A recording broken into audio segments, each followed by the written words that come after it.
Bonjour à tous et bienvenue dans ce nouveau numéro de l'émission Point de Rupture, une émission que nous organisons en partenariat avec Rupture. Et d'ailleurs, je me trouve ici avec le rédacteur en chef de Rupture, Pierre Lévy. Pierre Lévy, bonjour. Bonjour Vincent. Chers internautes, aujourd'hui nous allons nous poser une question. L'Union européenne se dirige-t-elle vers le chaos? Nous allons aborder cette question à travers 3 thèmes: l'immigration, l'énergie et l'élargissement. Et pour en parler, nous recevons aujourd'hui Charles-Henri Gallois, le président de Génération Frexit. Charles-Henri Gallois, bonjour à vous. Bonjour Vincent, bonjour Pierre. Dites-moi, Génération Frexit, pour ceux qui ne connaîtraient pas, est-ce que vous pouvez nous en dire 2 mots?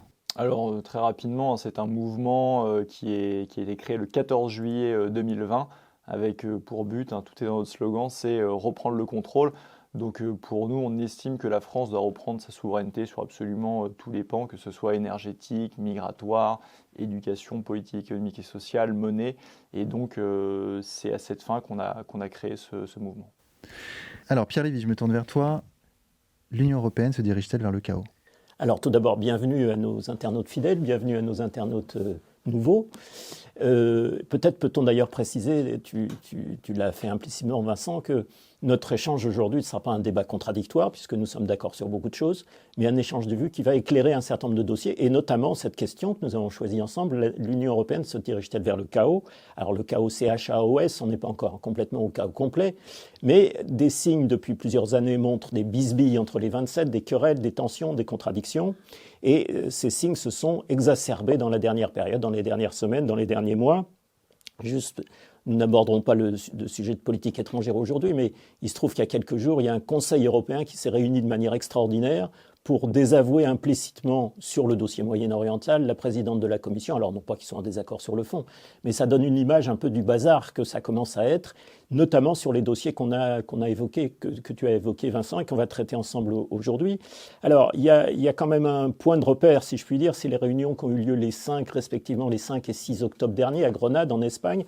D'abord la réunion de la communauté politique européenne au sommet. Alors c'est hors Union européenne, c'est une quarantaine de pays qui ont créé un machin à l'initiative de Macron dont on ne sait pas, dont personne ne sait exactement à quoi il sert, si ce n'est qu'il rassemble tous les dirigeants européens hors la Russie et la Biélorussie, et ça se transforme de fait en forum anti-russe. Et puis la deuxième réunion qui a suivi le lendemain, c'était un Conseil européen informel qui était hanté par une des questions, alors qu'on ne traitera pas non plus en détail aujourd'hui, mais que les dirigeants européens appellent la fatigue de la guerre. Alors c'est un terme un peu curieux pour refléter le fait, alors que de manière différenciée selon les pays, mais un certain nombre de peuples commencent à en avoir assez, qu'on dépense des milliards et des milliards. Je rappelle quand même qu'il y a eu 85 milliards de l'Union européenne et des États membres qui ont été versés à l'Ukraine sous diverses formes, donc avec les conséquences économiques et sociales que ça a sur la croissance, sur les exportations, sur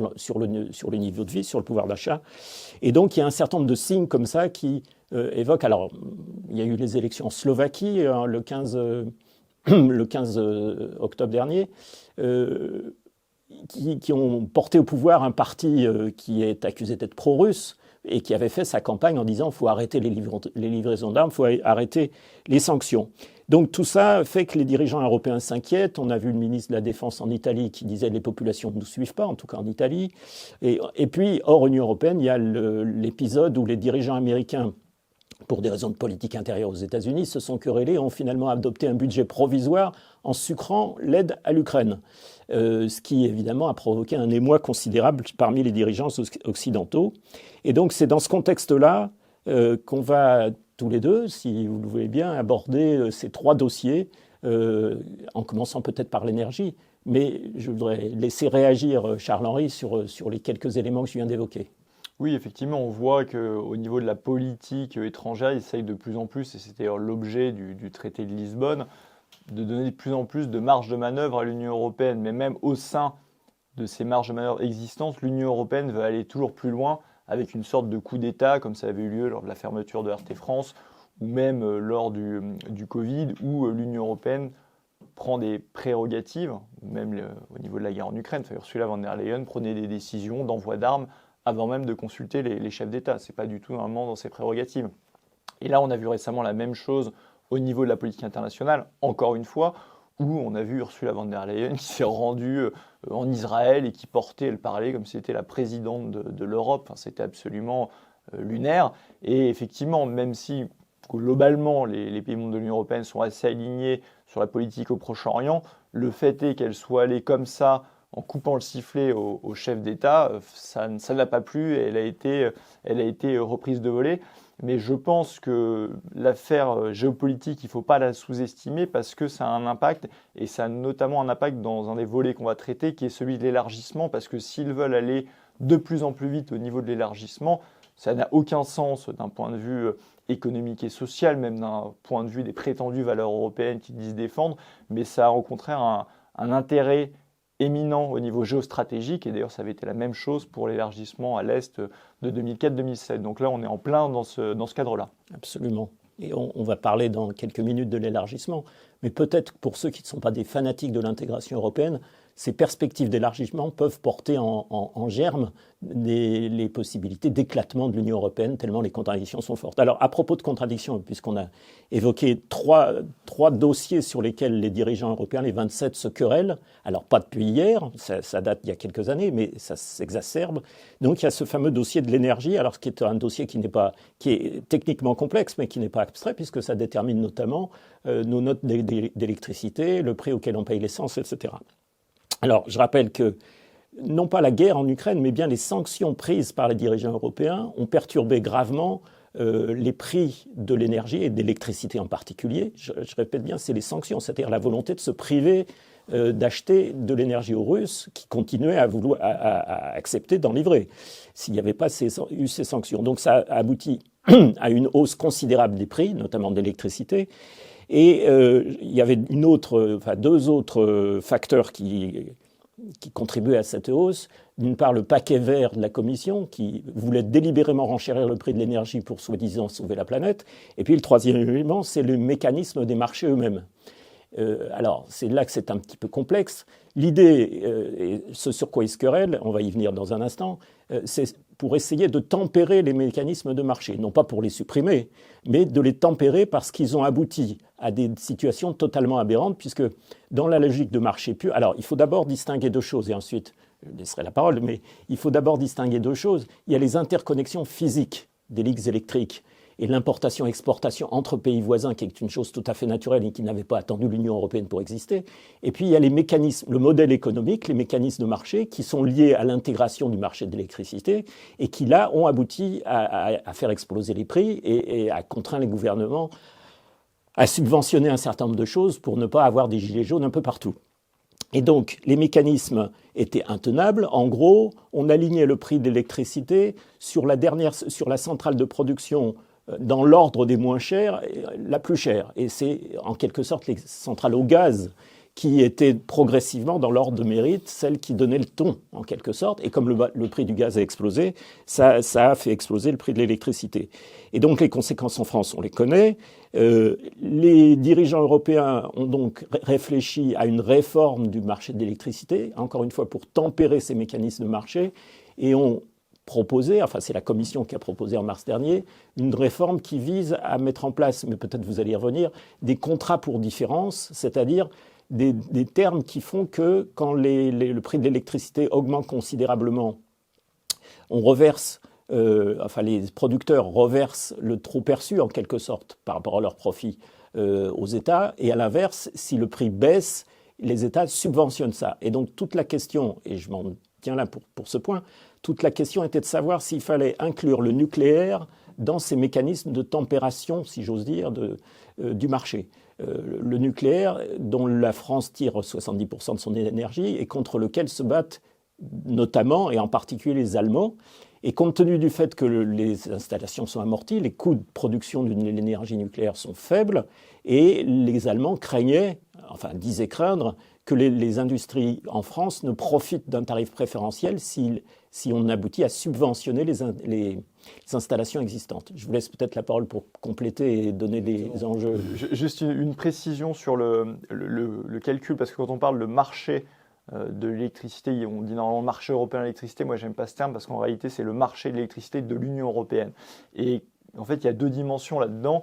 La première, c'est le mode de calcul des prix. Alors, juste une petite précision là-dessus, c'est qu'en fait c'est la dernière unité de production appelée. C'est pas forcément une question de prix, c'est juste que traditionnellement dans le cadre de l'Union européenne, pour équilibrer l'offre et la demande, la dernière unité appelée c'est du gaz. C'est pour ça qu'on dit schématiquement qu'on indexe le prix de l'électricité sur celui du gaz.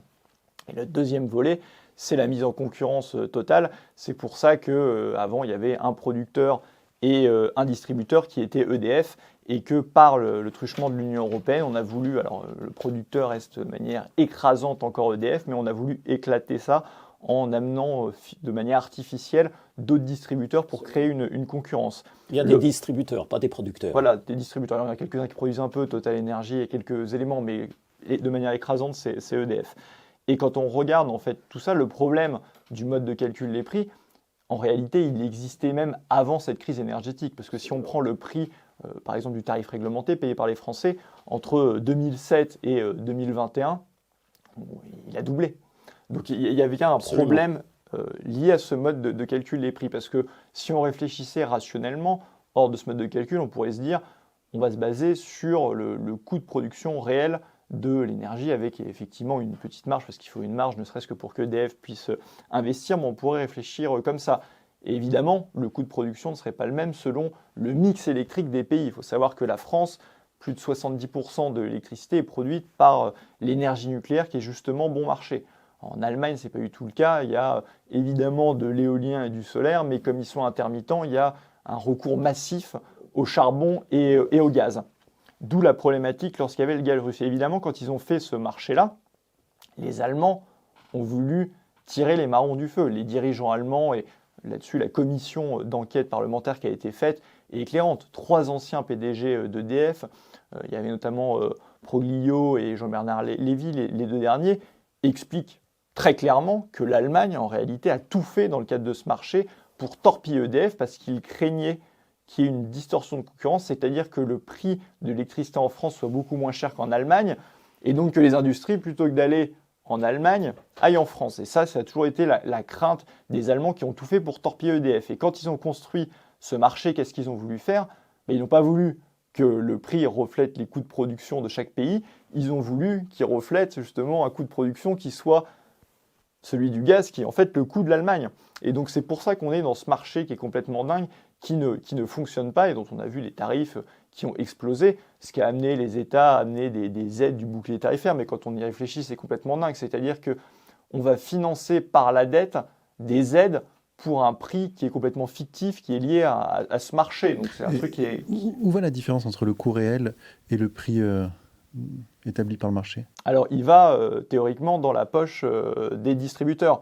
Le problème étant que pour créer cette concurrence artificielle, et c'était l'Union européenne à l'époque qui avait tapé du poing sur la table en 2007, parce qu'on dit les marchés doivent être ouverts partout. Au début, ça a été les entreprises, après, ça a été les particuliers. Mais il se trouve que comme EDF produisait tout, il n'y avait pas d'entrants sur le marché. Ou alors, s'ils y allaient, ils n'étaient pas rentables. Et donc, ils ont créé le mécanisme dit de l'Arenh. Ça a été fait en 2007, donc sous Sarkozy, à la demande explicite de l'Union européenne, qui a été que EDF doit donner à ses concurrents artificiels un tiers de sa production du nucléaire.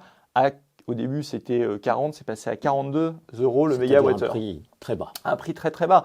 Et donc, quand le prix moyen dans les années 2010 était à 60 € le mégawattheure, c'est-à-dire que vous donnez gratuitement 18 € de marge à des gens, des distributeurs, pour qu'ils ne fassent absolument rien, qui peuvent d'ailleurs le revendre à d'autres sur un marché de gros, ça devient des traders. Et donc, de ce fait, vous avez EDF qui a, à cause de ce système-là, accumulé une dette colossale. Donc on ne veut pas dire que ça a bénéficié à EDF, mais ça a bénéficié éminemment à tout un tas d'opérateurs, notamment privés, parasites, qui sont là simplement parce que l'Union européenne voulait qu'ils soient là. Et c'est dans ce cadre-là, après, où vous avez vu effectivement la crise énergétique, il y a effectivement le problème du gaz, il y a le problème aussi de Nord Stream. De toute façon, il n'y a pas de retour en arrière possible, même s'il y a un conduit de Nord Stream 2 qui marche encore. Les volumes ne seraient pas du tout suffisants par rapport à ce qui se passait avant.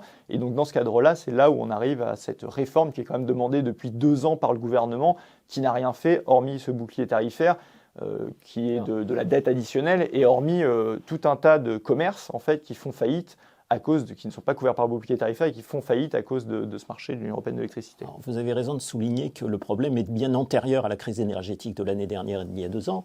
Et c'est bien le passage historiquement en France de prix administrés avec un producteur de services publics à un mécanisme de marché où les prix sont effectivement alignés sur la dernière centrale la plus chère, en l'occurrence au gaz, mais ça pourrait être autre chose, et qui amène la France à payer une électricité qu'elle produit à bon marché très chère. Donc, ils ont 2 problèmes, les dirigeants actuels. Le premier, c'est que ça suscite la colère forte des populations. Puis la deuxième, c'est que les Américains, eux, ne se gênent pas et font des subventions massives. L'inflation réduction Act, qui permet de subventionner massivement les industries dites vertes et qui, de fait, attire les industries européennes vers les États-Unis. Donc, face à ça, ils ne pouvaient pas ne pas bouger. Alors, on a vu se disputer, et c'est pas fini, ceux qui étaient les plus réticents à mettre en cause la loi pure du marché, comme les Allemands et les pays traditionnellement libéraux, et puis, de l'autre côté, ceux qui souhaitaient tempérer les mécanismes de marché en réinstaurant des contrats à long terme, ce qui est le bon sens, en effet. Mais de toute façon, les mécanismes de marché restent ce qu'ils sont. Il y a simplement une possibilité de les modifier à la marge, pour éviter des écarts trop grands. Mais donc c'est bien fondamentalement ces mécanismes de marché qui ont foutu la pagaille en quelque sorte, à la fois pour les consommateurs, mais entre les 27 qui, comme vous l'avez dit, ont des mix, ce qu'on appelle des mix, des rapports de différentes sources d'énergie différents et qui, de fait, ont des intérêts différents et dont le principe de l'intégration européenne est bien de les aligner et de faire que tout le monde soit sur le même modèle. Et c'est vrai aussi pour l'Espagne, qui se prévaut d'avoir pas mal d'énergie renouvelable et qui paye, et qui avait obtenu une exception très provisoire il y a 1 an ou 2, il y a 1 an, précisément pour ne pas payer au prix fort l'électricité qu'elle produisait pour d'autres raisons que nous, à des prix beaucoup plus compétitifs. Et donc on voit sur ce domaine d'ailleurs comme dans d'autres, ça sera ma conclusion, le point je crois important, je pense qu'on sera d'accord là-dessus, c'est que fondamentalement l'Union européenne est construite par construction, dans son ADN sur la logique de marché, sur la lutte, l'introduction de la concurrence, la libéralisation, etc. Et la vie et les contradictions les poussent à revenir sur leur ADN en quelque sorte, de manière marginale, mais quand même, on voit les contradictions qui se développent, sauf à faire exploser l'ensemble des affaires. Et pour terminer là-dessus, la contradiction entre la France et l'Allemagne, on parle du couple franco-allemand, en réalité c'est le couple explosif, là, en l'occurrence, pour ne pas parler de moteur à explosion.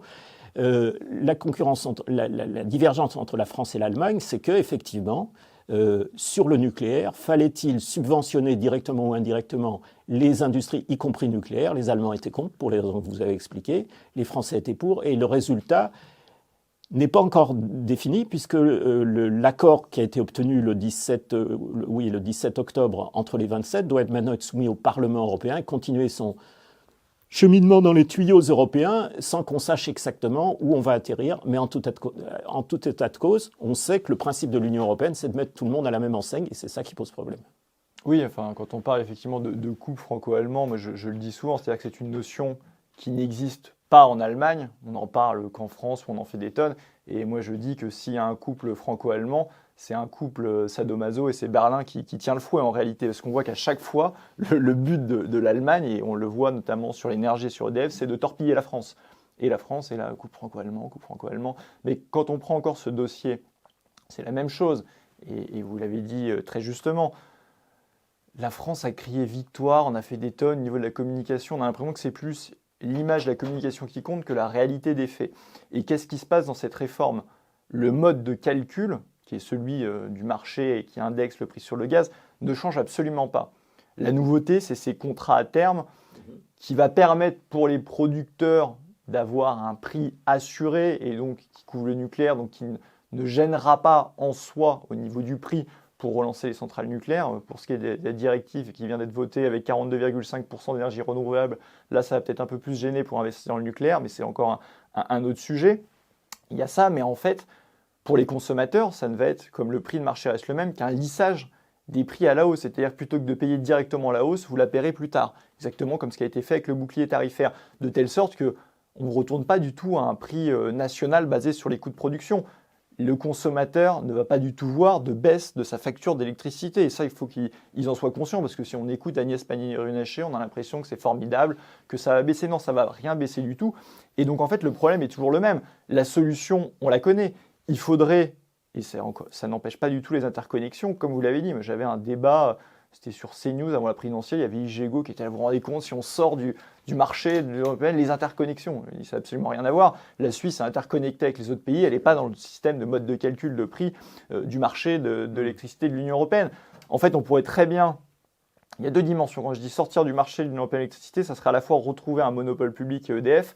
Ça, c'est impossible dans le cadre de l'Union européenne parce que ça sert directement au traité et donc c'est pas possible. Mais il y a quelque chose qu'on peut faire d'ailleurs directement même en étant dans l'Union européenne, c'est-à-dire c'est pas inscrit dans les traités, c'est de sortir du mode de calcul des prix, avoir un prix de l'énergie qui soit national, domestique, c'est-à-dire que tous les particuliers et les entreprises auraient ce prix-là. Et ça, on peut garder très bien le prix de marché justement pour l'électricité import-export. Et d'ailleurs, j'ai envie de vous dire, la France serait largement gagnante là-dessus, parce qu'on aurait un prix très bas au niveau national et on facturerait, la France est un exportateur net depuis des années, environ 40 TWh par an qu'on exporte en net vis-à-vis des autres pays. Par exception. Voilà, par l'année dernière par exception, et là on repart, on est encore exportateur net au premier semestre 2023. Ça veut dire qu'on gagnerait beaucoup d'argent à l'export et qu'on aurait en plus une énergie basse pour le pouvoir d'achat évidemment des consommateurs et pour la compétitivité des entreprises. Donc cette solution, on pourrait la faire demain. Le problème, c'est qu'on a une sorte de dogmatisme, européisme béat d'Emmanuel Macron. Ils ne veulent pas faire ça, donc ils essayent de trouver cette solution-là qui est complètement bancale. On pourrait le faire dès demain, ça fait 2 ans qu'on attend. Et en attendant, il y a une souffrance économique et sociale pour les gens. Et il y a des faillites aussi, je suis désolé de le rappeler, d'entreprises. On est à un niveau de faillite, on est à plus de 50% pour tout ce qui est PME par rapport à 2019. Donc ça a un coût et c'est dramatique. Normalement, un gouvernement responsable, sa première mesure devrait être celle-là, en fait, de retrouver un prix national de l'électricité. Et vous avez raison de souligner qu'il y a un aspect qui est impossible dans le cadre de l'Union européenne, c'est de renouer avec le monopole d'EDF. Or, c'est fondamentalement l'horizon, le seul horizon rationnel et raisonnable dans le sens de l'intérêt public. Et si on veut conclure sur ce dossier énergie pour passer au suivant, je vous retourne un clin d'œil, puisque en gros, vous avez présenté Génération Frexit tout à l'heure, il s'agit de reprendre le contrôle, notamment sur les questions énergétiques, qui ne sont pas des petites questions, qui sont parmi les questions les plus essentielles qui sont posées à la France comme aux autres pays, au demeurant. Hein. Et c'est d'ailleurs aussi pour ça que ce dont on a parlé, la gauche en a fait des tonnes sur la nationalisation d'EDF. C'est aussi un écran de fumée parce que sans monopole public, en fait, nationaliser EDF, ça veut dire que le contribuable paye la dette d'EDF. Mais en fait, il y a toujours la problématique des concurrents artificiels parasites et de la dette en fait, d'EDF qui est liée à ça. C'est-à-dire de la concurrence introduite artificiellement pour des raisons dogmatiques, mais on voit que ça a conduit à l'explosion et aux bisbilles en question. Alors, bisbilles qu'on retrouve sur les 2 autres dossiers que nous souhaitions traiter. Et oui, chers internautes, et comme vous le savez, cette émission est terminée puisque nous avons abordé donc un premier thème qui est ce que vous avez vu et nous réservons le deuxième thème pour les contributeurs du Média pour tous et les abonnés à Rupture. Donc merci à tous d'avoir suivi cette émission et à très vite. Et donc nous poursuivons cette conversation avec le deuxième thème qui est l'immigration. Alors, cher Pierre, cette immigration, comment est-elle gérée par l'Union européenne ? Alors, peut-être faut-il rappeler le contexte. En 2015-2016, il y a eu des vagues très considérables de migration pour des raisons qui dépassent le cadre de ce débat, donc ça serait un débat en soi. Mais en tout état de cause, les dirigeants européens ont été mis devant une situation d'urgence qu'ils n'avaient pas prévue. On se rappelle le Wir schaffen das de Mme Merkel, nous allons y arriver. Sauf que, fondamentalement, ça exacerbait là encore des contradictions, avec déjà cette dichotomie au sein des pays de l'Union européenne. Certains sont en première ligne des arrivées, comme les pays du Sud, notamment riverains de la Méditerranée, qui voient arriver des dizaines, voire des centaines de milliers. Et donc, il y a une recrudescence cette année, c'est ça qu'il faut dire. Hein. Je resituer le contexte en 2015-2016, mais il y a à nouveau une vague importante, notamment vers l'Italie, mais aussi à Lampedusa, mais plus généralement. Hein, c'est pour des raisons, encore une fois, qui dépassent le cadre de ce débat, en tout cas, qui posent des problèmes insolubles à l'Italie, d'accueil, de traiter correctement les gens, etc., et évidemment de concurrence avec la population sur place. Et puis, d'un autre côté, les pays qui ne sont pas directement riverains, les pays de l'Est notamment, qui refusent, et là ce que je dis est factuel, je ne porte pas de jugement, on va avancer dans le débat et on va voir ce qu'il faut en penser, mais en tout cas qui factuellement n'ont pas du tout envie d'accepter de répartir les arrivants quand ils sont des centaines de milliers arrivés.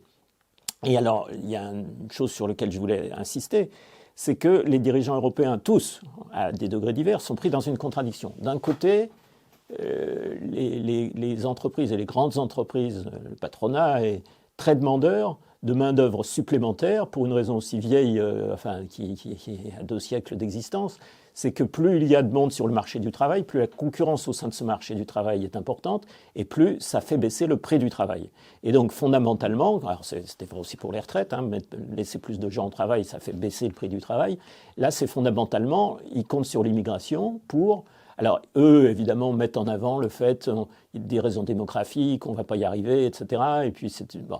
Non, la réalité, c'est que on veut avoir les patrons veulent avoir une main-d'œuvre bon marché, corvéable et taillable à merci, et qui, de ce fait, nuisent au prix du travail et notamment à la main-d'œuvre des différents pays de l'Union européenne.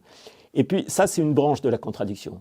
Et puis, l'autre branche, c'est que face à une immigration massive, quoi qu'on en pense par ailleurs, on va y venir, ça provoque des réactions extrêmement négatives et parfaitement compréhensibles de la part des populations qui se mettent à voter pour les partis que Bruxelles appelle populistes, voire d'extrême droite. Et donc, et qui menacent, en tout cas potentiellement, pas dans les faits, mais en termes de perspective, qui menacent l'édifice européen.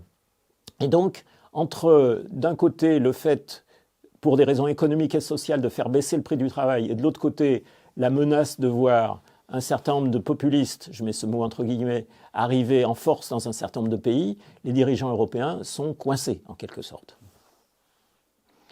Les dirigeants sont coincés, mais ils ont sorti de leur chapeau ce qu'on appelle le pacte des migrations, qui vise justement à ce qu'il y ait une répartition de ces immigrés illégaux entre les différents pays sous peine de payer une amende, je crois que c'est entre 7 ou 9 000 euros par tête de pipe. La problématique, elle est là, c'est-à-dire que normalement, quand on est face déjà à de l'immigration illégale, et le droit de la mer le dit, en fait, quand on a des associations, quand il y a des passeurs et des associations, des ONG qui vont récupérer les migrants illégaux jusqu'auprès des côtes africaines, c'est du trafic organisé. Et normalement, ce qu'on devrait faire, et la première réaction, ça ne devrait pas être de se dire on va répartir les migrants, ça devrait être de se dire effectivement, et parce que c'est par humanité, il faut sauver les gens de la noyade, mais l'humanité, c'est pas de les accueillir chez nous, l'humanité, au contraire, c'est de les renvoyer directement à leur pays pour dissuader et empêcher justement toute nouvelle traversée. C'est le contraire qui est vrai. Plus vous favorisez ce système-là, plus vous allez avoir des gens, des mafieux qui vont faire de l'argent dessus et qui vont encourager les gens à passer, et donc vous allez avoir des morts en Méditerranée. C'est pas du tout de l'humanité de faire venir les gens pour les payer 3 francs 6 sous au noir, de ne pas avoir les capacités d'accueil. C'est en réalité de l'exploitation. Donc l'Union européenne réfléchit comme d'habitude à l'envers et elle se dit on va répartir les migrants plutôt que de se dire qu'on va empêcher les migrants d'arriver. Et ça pose le problème d'ailleurs d'une manière générale de la façon de lutter contre l'immigration illégale dans le cadre de l'Union européenne, parce que l'Union européenne est par essence, de par ses traités, immigrationniste. Quand vous avez une Union européenne qui assure l'absence de contrôle aux frontières, il ne faut pas s'étonner d'avoir de l'immigration illégale. En réalité, là-dessus, c'est que si chacun avait ses frontières nationales, quelqu'un qui vient d'Italie ou d'Espagne aurait une frontière de plus à passer, mais quelqu'un qui vient de Grèce, il aurait 7 frontières de plus à passer pour arriver en France. Donc évidemment que c'est un problème, et la France n'est plus souveraine, ne peut plus contrôler ses frontières. Quand on a vu, il y a eu l'attentat terroriste en Belgique, Darmanin qui a dit on remet des frontières en Belgique, oui super, il y a 3 pauvres postes frontières, il y a 300 points de passage en Belgique. En réalité, on n'est plus du tout maître de nos frontières, on ne peut plus contrôler qui vient. Donc il est illusoire en fait dans le cadre de l'espace Schengen de se dire qu'on va lutter contre l'immigration illégale, et il est même illusoire dans le cadre du droit européen, parce qu'il y a des jurisprudences de la CJUE, de la CEDH et la fameuse directive retour qui fait que si vous appréhendez un immigré illégal, on pourrait se dire il va en prison et il prend le premier vol, ce qui serait la logique. Dans le cadre de l'Union européenne, non, vous n'avez pas le droit d'incarcérer.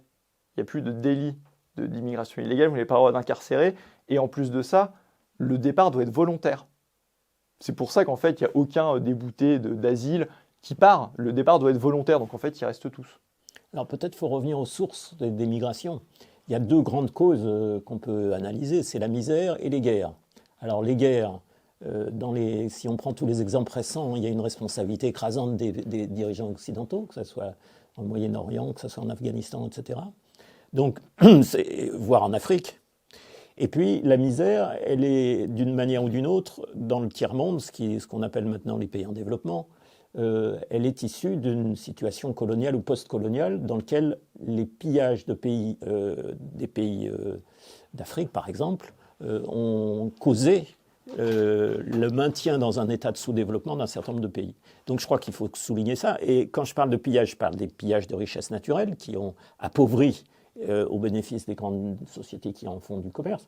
Mais on peut aussi parler de traite des cerveaux, parce que quand des ingénieurs, des infirmières, des médecins fuient ou essayent de trouver une vie meilleure pour des raisons qu'on comprend, hein, ou du moins qui croient trouver une vie meilleure dans des pays européens, en réalité, ce n'est pas eux qui sont en cause, mais ça appauvrit les pays dont ils partent, puisque c'est les forces vives, en quelque sorte, sur le plan des connaissances, des pratiques, de la santé, de l'éducation, qui sont vidées et qui sont au détriment des pays dont ils partent. Donc il faut s'attaquer aux causes, c'est-à-dire inventer de nouvelles formes de coopération, des coopérations bilatérales entre des pays tels que la France et des pays africains, par exemple.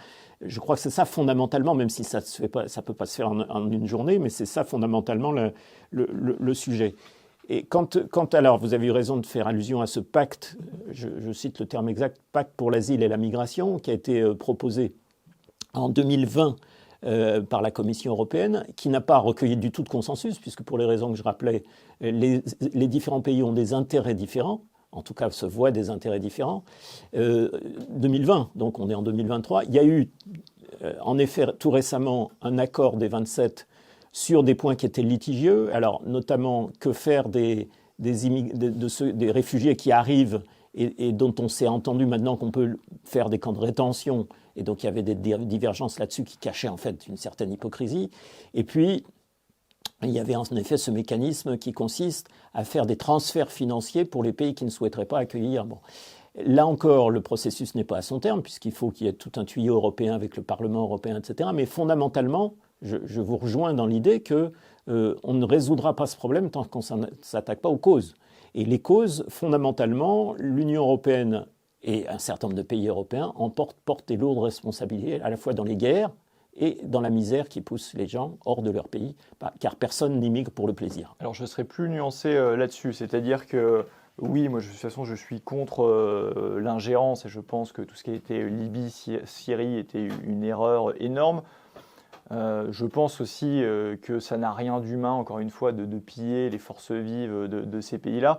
En revanche, pour moi c'est un peu facile de tout mettre là-dessus pour la simple et bonne raison que c'est plus les différences de niveau économique que la guerre en soi qui fait qu'il y a des migrations. Et c'est pas, je veux dire, les pays africains sont indépendants depuis des années et c'est pas ça le sujet pour moi. Il suffit de voir quand il y a eu l'élargissement à l'Est, la saignée démographique qu'il y a eu des pays de l'Est vers les pays de l'Ouest. Et ces pays-là, ils n'ont jamais été colonisés, il n'y a jamais eu de pillage et tout ce qu'on veut bien dire. C'est juste qu'il y a une telle différence de niveau de vie que quoi qu'il arrive, il y a des gens qui vont vouloir immigrer dans ces pays-là. Et le problème, c'est que si la France, et c'est bien le problème de l'Union européenne, n'a pas les moyens de faire qu'il n'y ait pas cette immigration qui arrive, notamment pour ce qui est de l'immigration illégale, ces gens-là viendront. Et je pense que même avec une Afrique où il n'y aurait pas le problème des guerres, il y aurait de l'immigration. De croire que c'est juste les guerres qui amènent l'immigration, c'est vrai en partie, mais je pense que le phénomène global, et encore une fois, le problème n'est pas l'immigré en tant que tel, mais le système d'immigration massive. Et le système d'immigration massive de l'Union européenne, en plus de ça, il ne s'arrête pas uniquement à la complaisance vis-à-vis de l'immigration illégale, parce qu'il y a tout un système d'immigration légale, là aussi souhaité par l'Union européenne, pour faire pression à la baisse sur les salaires. Il y a aussi un système de pillage des ressources. On voit la loi que veut faire Darmanin avec, soi-disant, pour les métiers en tension. Donc l'idée des métiers en tension, c'est quoi? C'est de dire, plutôt que de former et d'augmenter les salaires, ce qui normalement devrait se passer dans un pays où il n'y a pas une telle pression migratoire. On va faire venir des immigrés pour faire pression à la baisse sur les salaires. Il y a un exemple très concret là-dessus. On me dit souvent, et ça c'est quelque part limite même du racisme de dire ça, regardez s'il n'y avait pas les immigrés pour faire des travaux durs dans la restauration, pour balayer les rues, qu'ils feraient. On disait la même chose pour les chauffeurs routiers au Royaume-Uni. Bizarrement, tous les Polonais, enfin une grande partie des Polonais sont repartis après le Brexit, et les salaires, par pénurie de travail, les salaires pour les chauffeurs routiers au Royaume-Uni ont été multipliés par 2. Bizarrement, vous avez trouvé tout un tas de petits Anglais qui ont voulu faire chauffeur routier. Et donc, c'est bien cette problématique qui est de faire pression à la baisse sur les salaires. Et je rappelle quand même que l'immigration légale, pas l'immigration illégale, l'immigration légale en France, c'est, sur la dernière année, 500 000 personnes. Quasiment 500 000 personnes. 500 000 personnes, c'est une ville comme Toulouse. En 2 ans, c'est une ville comme Marseille. Et en 4 ans, c'est quasiment une ville comme Paris. Comment voulez-vous, dans ces conditions-là, surtout dans la situation économique de la France, assimiler les gens qui arrivent ou même intégrer? C'est absolument impossible. Donc, ce n'est pas du tout un cadeau à leur faire. Et ça pose tout un tas de problèmes pour la France, pour les Français. On pourrait parler aussi des statistiques qui sont assez éclairantes au niveau, on a parlé de la pression à la baisse sur les salaires, mais au niveau de la délinquance. Alors évidemment, une majorité d'immigrés se tiennent bien, mais quand on prend la délinquance étrangère, en France, par rapport à la population, il y a un ratio x3 ou x4. Alors, je voudrais revenir et apporter une précision sur un des éléments que vous avez évoqués, sur les rapports entre les pays européens, l'Union européenne et un certain nombre de pays africains. Je maintiens, mettons de côté les guerres, mais je maintiens qu'il y a des écarts de développement qui ne sont pas des conséquences d'une sorte de fatalité naturelle, mais qui sont organisés par des accords inégaux.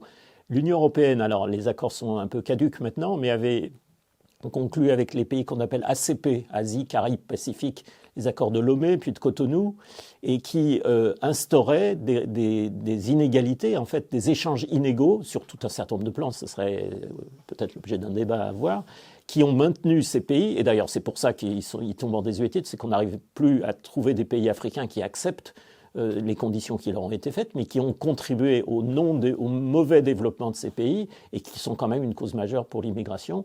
Vous avez eu raison de citer l'exemple des pays de l'Est, dont on va parler, puisqu'on va parler, si j'ai bien compris maintenant, de l'élargissement. Oui, bien sûr, Pierre, c'est le 3e thème que nous devions aborder, donc la question de l'élargissement. Où en est-on, Pierre, sur cette question ? Alors, c'est un thème qu'on a évoqué aussi, parce que c'est encore un thème où il y a des bisbilles et des querelles entre les dirigeants européens. Officiellement, à Grenade, je l'ai dit, le 6 octobre, le Conseil européen extraordinaire a chanté les louanges des adhésions massives de la dizaine de pays des Balkans, essentiellement des Balkans, plus bien sûr l'Ukraine, éventuellement la Moldavie, on oublie la Géorgie, dont on souhaite qu'ils viennent au plus vite rejoindre les rangs de l'Union européenne. Et la raison géopolitique qui est mise en avant par les dirigeants européens, c'est si on ne fait pas ça, la Russie va les piquer, va les mettre dans son camp et va en quelque sorte en faire son territoire. Et donc, peu importe comment on s'y prend, disait l'essentiel c'est qu'ils nous rejoignent. C'est qu'on les, selon le terme qui est généralement utilisé pour ne pas dire annexé, on les arrime. Voilà, c'est l'arrimage des pays.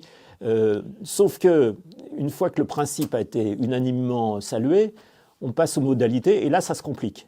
Ça se complique pour des raisons financières, parce qu'intégrer tous ces pays aurait un coût faramineux, et je pense notamment à l'Ukraine. Les différences de développement sont telles, les différences de législation, économique, sociale sont telles, que c'est des centaines de milliards qui iraient de l'Union européenne vers les pays qu'ils souhaitent intégrer. Et puis se pose la question de pays. Comment on fait ? Est-ce qu'on prend les processus d'adhésion tels qu'ils sont décrits dans les traités ? Est-ce qu'on fait des procédures express comme pour l'Ukraine parce qu'il y a la guerre et donc on veut le faire plaisir aux Ukrainiens ? Mais évidemment, il y a un certain nombre de pays qui disent nous on ne veut pas payer, ce que je comprends parfaitement. D'autres qui disent il faut peut-être quand même respecter un peu les traités, on ne va pas faire évoluer le droit en fonction d'eux. Et donc quand on commence à passer dans les détails, on voit qu'en fait... comme l'a dit parce que par exemple Charles Michel, le président du Conseil européen, avait dit ça serait bien si on se fixait 2030 comme date et là on est sûr que tout le monde est dedans. Et immédiatement il y a le Premier ministre, enfin par intérim, mais néerlandais, M. Rutte, qui a dit oh là là, fixer une date, vous y pensez pas, on va pas se condamner à ça, nous on a beaucoup de réserves, etc. Et donc c'est un peu on a fait sortir le diable de la boîte, en quelque sorte.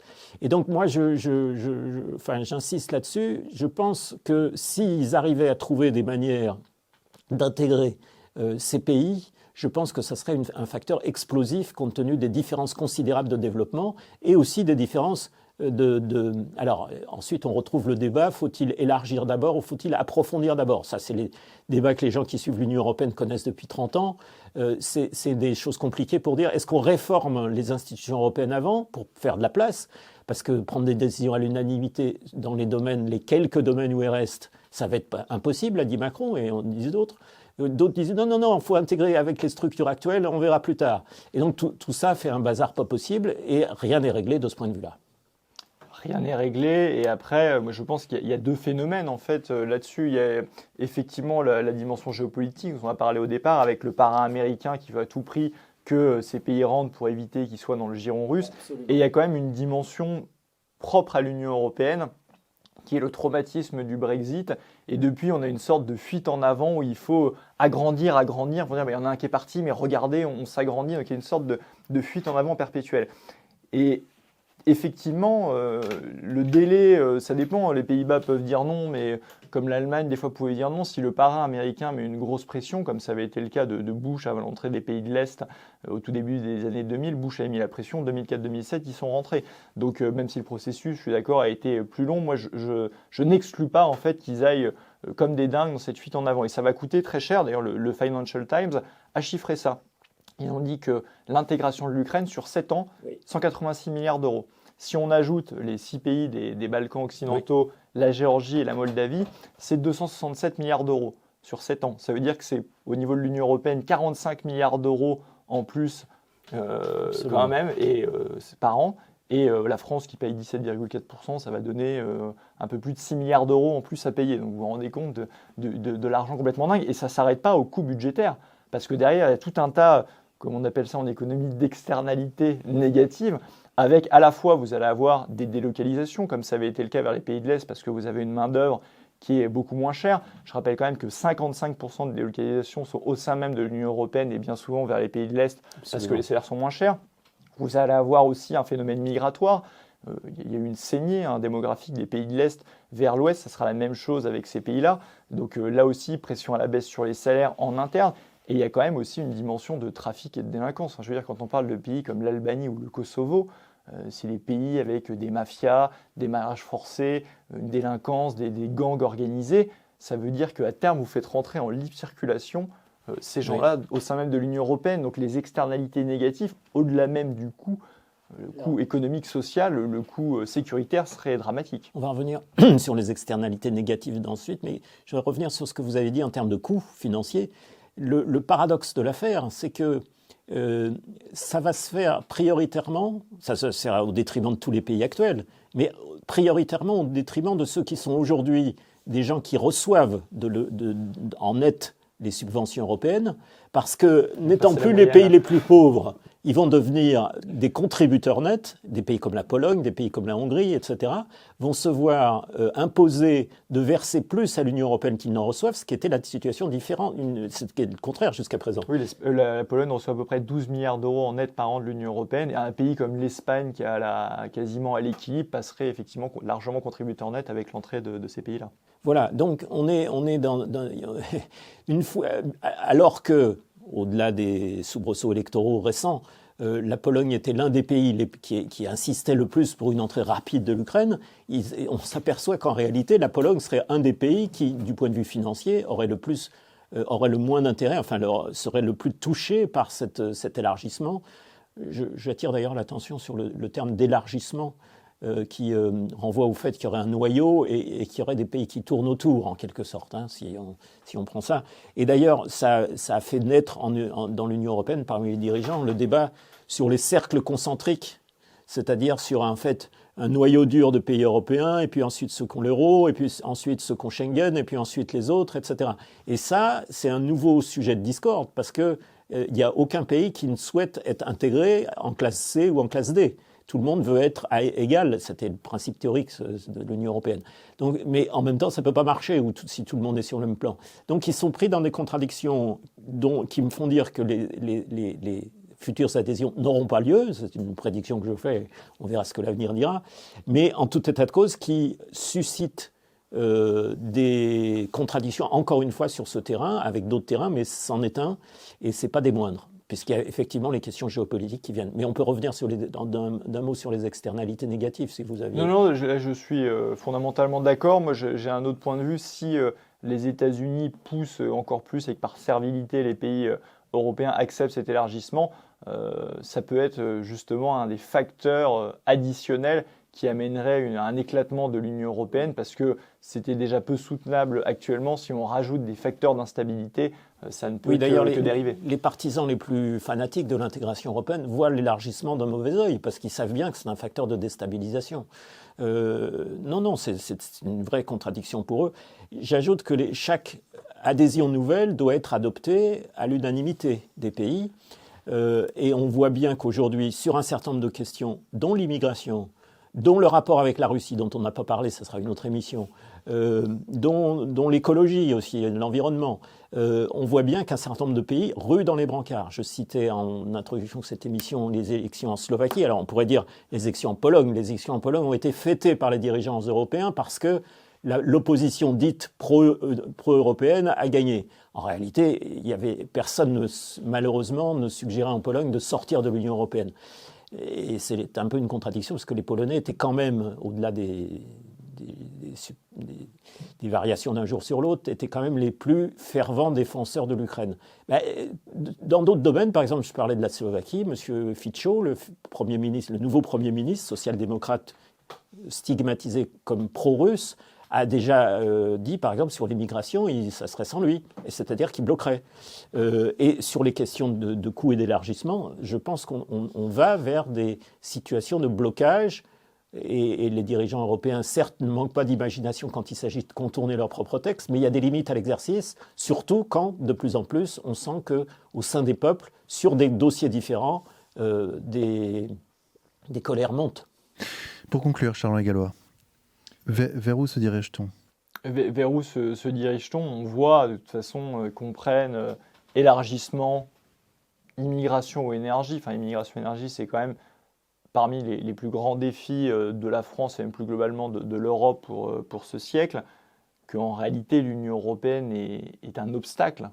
Ce n'est pas du tout un atout. On nous vend à chaque fois l'Union européenne en nous disant il faut des solutions, il faut une taille critique européenne pour pouvoir avancer. Mais en fait, quand on voit que l'Union européenne nous met des bâtons dans les roues sur tous ces sujets fondamentaux, c'est le contraire qui est vrai. Le contraire qui est vrai, c'est que si la France veut s'en sortir, si la France veut avoir son destin en main au XXIe siècle, il faut au contraire qu'elle reprenne le contrôle et qu'elle s'émancipe largement de l'Union européenne.